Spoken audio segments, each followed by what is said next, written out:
Halo guys, David di sini dan ini adalah Asus Zenfone Zoom S. Dari kata zoom-nya aja, udah ketahuan kalau HP ini ngandelin sektor kamera sebagai nilai jual utamanya. Kalau huruf S-nya mungkin biar lebih gaul aja kali ya, soalnya merek lain juga pada nempel-nempelin huruf di nama HP mereka. Kalau dilihat dari harganya, Zenfone Zoom S punya kelas yang lebih tinggi dari Zenfone 3, yang waktu itu dapetin review bagus di channel ini. Apakah kali ini juga begitu? Ayo kita mulai pembahasannya. Di hari pertama penggunaan, saya nggak sengaja ngejatuhin HP ini. 2 kali.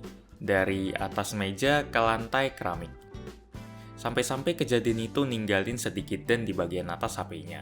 Bahan metal yang dipakai buat ngelapisin bodi Zenfone Zoom S ini memang kerasa berkualitas banget karena teksturnya halus dan lembut. Tapi hal itu juga bikin permukaannya jadi lebih licin dan lebih mudah kegeser daripada HP lain yang pakai bahan metal, kayak Coolpad Cool Dual atau Xiaomi Redmi Note 4 misalnya.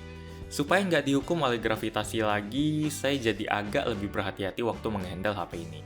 Ya, sejak hari pertama itu sih HP ini nggak pernah jatuh lagi. Atau kalau Anda nggak mau pusing, tinggal pasangin aja jelly case yang udah termasuk dalam paket penjualan. Secara penampilan, Zenfone Zoom S bakal kelihatan sama kayak HP Asus lain. Itu kalau Anda perhatiin bagian depannya. Kalau ngelihatnya dari belakang, bakal susah buat nebak merek dari HP ini. Kira-kira gambarannya begini. HP apaan tuh? Mas. Hah? Oh, Zenfone. Mungkin supaya nggak dikira merek lain, Asus ada nempelin logo mereka di bagian belakang bawah dengan warna yang senada sama bodinya. Saya suka sama penampilan belakang dari Zenfone Zoom S ini. Kesannya gagah. Apalagi warna navy black yang sedang kita bahas kali ini. Tapi kalau bagian depan, kesannya biasa-biasa aja. Di bagian depan atas, kita akan menemukan LED notifikasi, kamera depan 13 megapiksel, sensor cahaya, proximity, dan earpiece. Di depan bawahnya ada 3 tombol kapasitif yang nggak pakai backlight. Di sebelah kanan ada tombol power dan volume, di kiri ada slot kartu SIM hybrid buat nampung 2 kartu nano SIM, atau 1 kartu nano SIM plus 1 kartu microSD.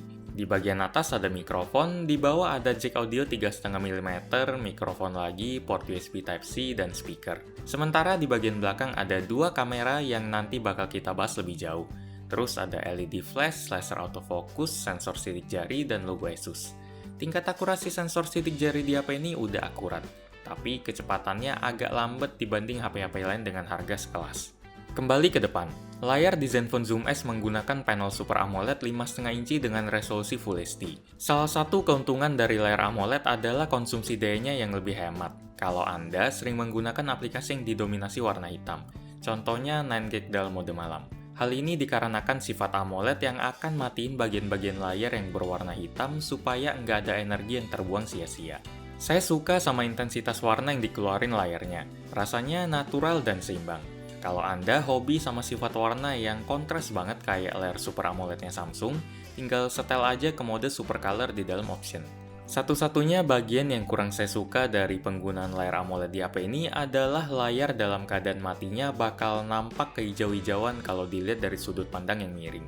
Walaupun sama sekali nggak ngaruh ke kualitas layarnya, tapi penampakan kayak gini bikin penampilannya jadi kurang cakep. Sebelum kelupaan, saya bacain dulu spesifikasi dari HP ini. Zenfone Zoom S menggunakan prosesor Snapdragon 625, GPU Adreno 506, RAM 4GB, memori internal 64GB, 2 kamera belakang 12 megapiksel, kamera depan 13 megapiksel, baterai 5000 mAh, dan sistem operasinya Android Marshmallow. Tapi nggak lama lagi bakal diupdate ke Nougat. Secara performa, Snapdragon 625 yang dipakai di HP ini udah cukup banget buat ngejalanin semua kebutuhan saya dengan lancar jaya. Kecepatan ngebuka aplikasinya lumayan ngebut, scrollingnya mulus, dan suhu bodinya pun terjaga dengan adem. HP ini juga bakal tetap berjalan dengan mulus walaupun kita pakai buat main game yang lumayan berat kayak Asphalt Extreme. No problem.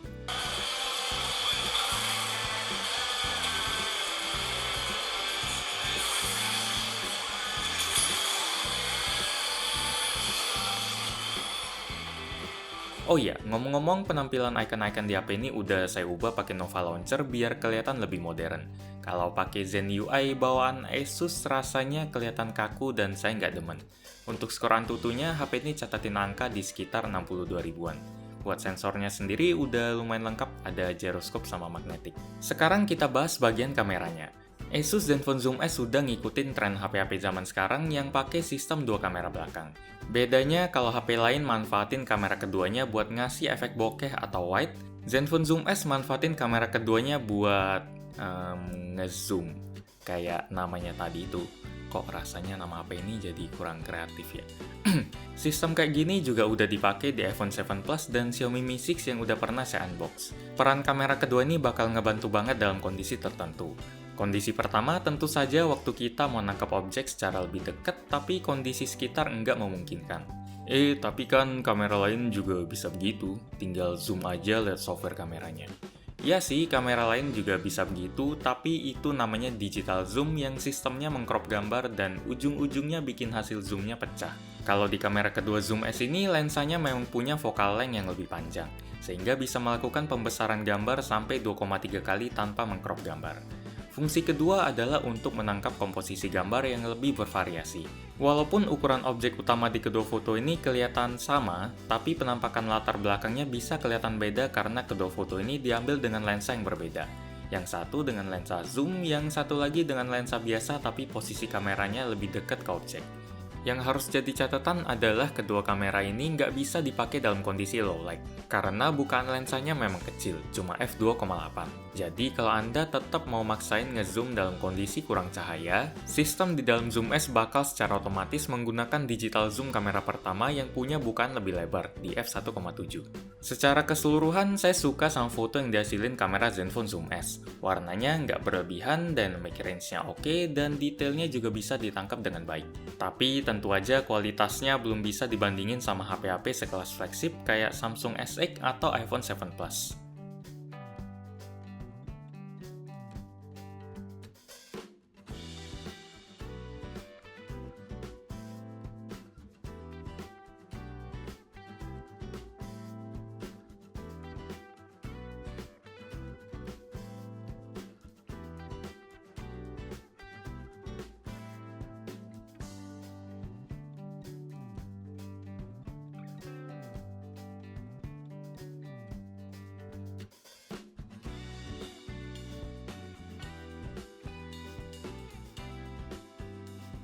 Selain kamera, salah satu bagian yang jadi andalan Zoom S adalah baterainya.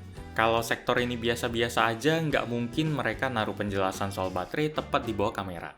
Asus memang pantas ngebanggain daya tahan baterai 5000 mAh di HP ini, karena memang awet banget.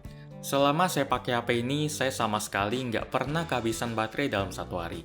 Yang bikin bagian ini jadi tambah spesial adalah baterai sebesar ini nggak bikin Zenfone Zoom S jadi kerasa bongsor. Dimensinya mirip-mirip sama Zenfone 3 Max yang baterainya 4000 mAh. Screen on time yang bisa saya dapetin sekitar 10-11 jam dan waktu ngecas HP ini dari 0 ke 100% sekitar 3 jam. Kesimpulannya, Zenfone Zoom S hampir memenuhi semua syarat dari HP ideal saya. Performanya oke, resolusinya udah tajam 1080p, bodinya solid, penampilannya cakep, dan kameranya juga bagus.